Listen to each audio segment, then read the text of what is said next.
आज हम आपकी फर्स्ट पोएम जो हरिवंश राय बच्चन के द्वारा लिखी गई है उसके बारे में पढ़ेंगे। वैसे तो फर्स्ट पोएम आत्म परिचय है और उसी में ही सेकंड पोएम है दिन जल्दी जल्दी ढलता है। ये छोटी पोएम है, इसको हम पहले करेंगे, ठीक है।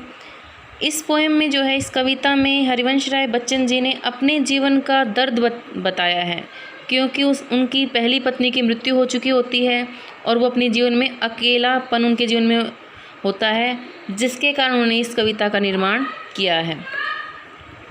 इसमें उन्होंने काफ़ी एक दो एग्जाम्पल भी दिए हैं, जैसे हो जाए ना पथ में रात कई, कि रास्ते में ही, पथ मतलब रास्ता, रास्ते में ही कहीं रात न हो जाए। कि जैसे कोई भी व्यक्ति है अपने कार्य से वापस लौट कर आ रहा है और वो जब अपने घर की तरफ जाना चाहता है तो उसको ये डर लगता है कि कहीं रास्ते में ही रात न हो जाए।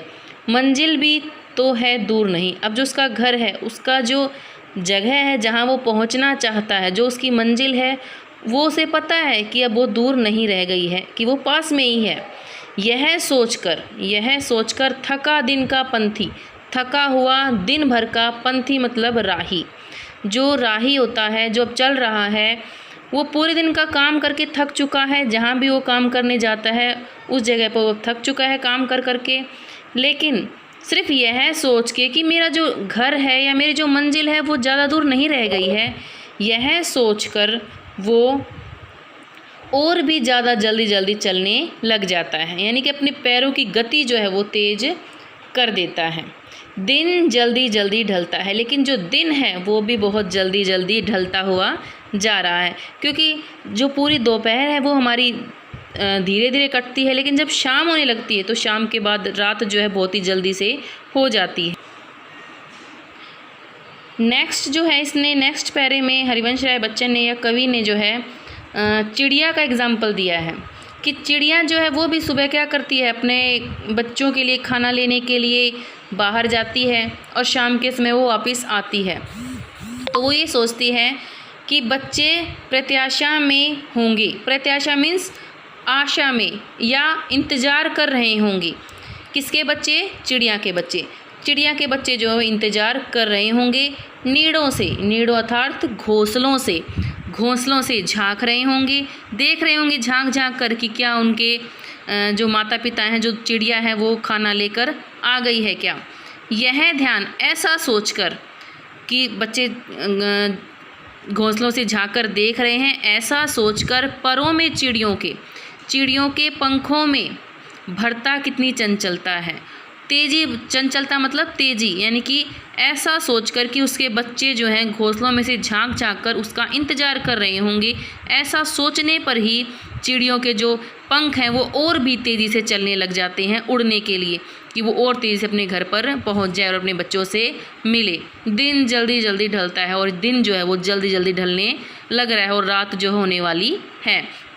यहाँ पे अगर हम दूसरा अर्थ भी लगाएं तो यहाँ पे मनुष्य के लिए भी होता है, कि मनुष्य भी सोचता है कि उसके बच्चे जो हैं उसका इंतज़ार कर रहे होंगे घर पर, वो भी अपने घरों से बाहर निकल के बार बार देख रहे होंगे कि पापा या मम्मी आ गए हैं या नहीं।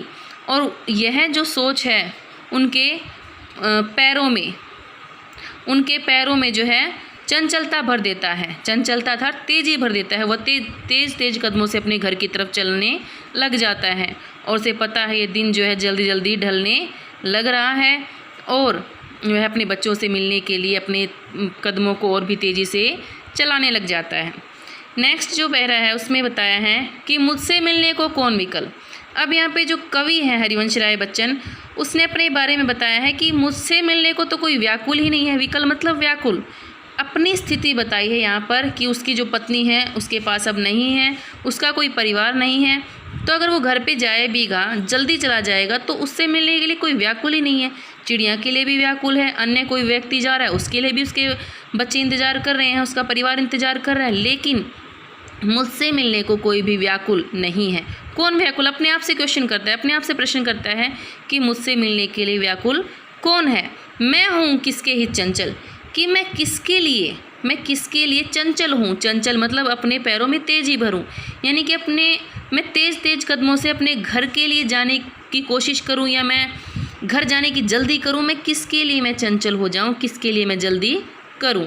यह प्रश्न अपने आप से यह प्रश्न खुद करता है और यह प्रश्न करने पर उसके जो पद पैर जो होते हैं वो शिथिल हो जाते हैं, यानी कि शिथिल मतलब भारी होने लग जाते हैं, या कदम जो है वो धीरे धीरे उठने लग जाते हैं। यह केवल प्रश्न सोचकर, क्योंकि अगर जितना जल्दी घर पहुंचेगा उसको उतना ही अकेलापन महसूस होगा। अगर किसी के घर में कोई ऐसा अकेला रह रहा है कोई और वो व्यक्ति बाहर रहता है तो उसे अकेलापन कम महसूस होता है, क्योंकि वो लोगों से घिरा होता है। लेकिन जब वो घर पहुँचता है तो वहाँ पर केवल वही चार दीवारी के अंदर वो इकलौता होता है। तो यहाँ पे कवि कहता है कि जब मैं अपने आप से यह प्रश्न करता हूँ कि मुझसे मिलने को कौन व्याकुल है, मैं किसके लिए तेज़ तेज़ से घर जाऊँ, यह सोचना ही या यह प्रश्न अपने आप से करना ही मेरे पैरों को धीरे कर देता है, स्थिर कर देता है कि मैं धीरे धीरे चलने लग जाता हूँ। भरता उर में विहलता है और मेरे हृदय में, उर मतलब हृदय में, विहलता मतलब बेचैनी, मेरे हृदय में बेचैनी भर देता है, यानी कि उसका हृदय जो है दुखी हो जाता है कि वो अब घर पहुंच जाएगा और घर पहुंचने के बाद उसे कोई वहाँ पर मिलेगा ही नहीं और उसे उस पूरे घर में सारी रात वहाँ पे निकालनी पड़ेगी, क्योंकि सुबह उठते ही तो फिर अपने काम पे निकल जाएगा। लेकिन वो पूरी रात निकालना और पूरी शाम निकालना उसके लिए मुश्किल हो जाती है। इसलिए वो कोशिश करता है कि जितना ज़्यादा मैं लेट घर पहुँचूँ, यानी कि जितना शाम निकल ही जाए तो ज़्यादा अच्छा है, ताकि मैं घर जो है और भी लेट पहुँचूँ। दिन जल्दी जल्दी ढलता है और दिन जो है वो जल्दी जल्दी ढल रहा है, यानी कि शाम हो चुकी है और रात होने को हो रही है। और कवि कहता है कि अच्छी बात है शाम होकर रात हो जाए, ताकि सिर्फ मुझे रात ही अपने घर में बितानी पड़े। मैं जल्दी पहुंच गया तो मुझे वो शाम भी बितानी पड़ेगी अकेले और वो रात भी अकेले ही बितानी पड़ेगी। इसलिए जो है कवि अपने घर पर जल्दी नहीं जाना चाहता। केवल वह औरों को देखता है कि सब लोग जो हैं जल्दी जल्दी अपने घर पहुँचने की कोशिश कर रहे हैं, लेकिन कवि जो है अपने परिवार से दूर है, इसी कारण जो है वो अपने घर पे जल्दी नहीं पहुंचना चाहता।